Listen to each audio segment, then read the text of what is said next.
क्या आपने कभी सोचा है जो दिख रहा है क्या वही सच है, या इस संसार के पीछे कोई ऐसा सत्य है जो शरीर और आत्मा दोनों से भी ऊपर है। नमस्ते, आज हम सुनेंगे भगवत गीता के 15वें अध्याय पुरुषोत्तम योग का दिव्य रहस्य। यहाँ भगवान श्री कृष्ण अर्जुन को बताते हैं कि ये संसार केवल वही नहीं है जो हमें दिखाई देता है, बल्कि इसके पीछे एक परम सत्य छिपा हुआ है।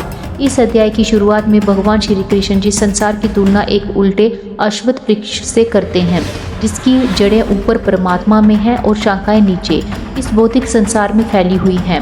यह वृक्ष हमारे कर्मों, इच्छाओं और इंद्रियों विषयों से पोषित होता है और हमें मोह में बांधे रखता है।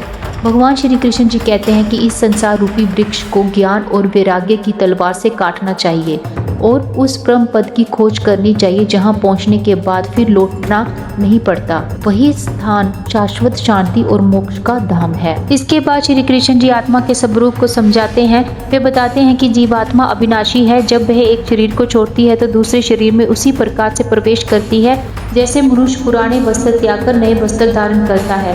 आत्मा अपने साथ मन और इंद्रियों को भी ले जाती है। श्री कृष्ण जी बताते हैं कि आत्मा ना तो अज्ञानी देख पाता है और ना ही अहंकार में डूबे हुए लोग। केवल वही व्यक्ति आत्मा के सत्य को समझ सकता है जिसने अपने भीतर का प्रकाश जागृत किया हो और जो योग के मार्ग पर स्थित हो।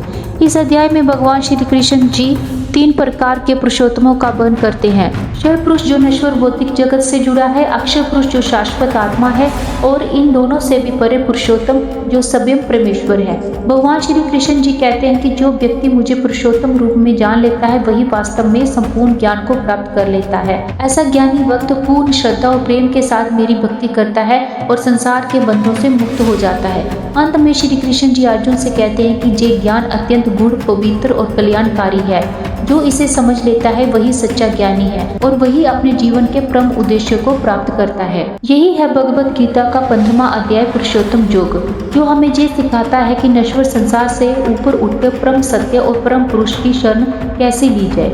जय श्री कृष्ण।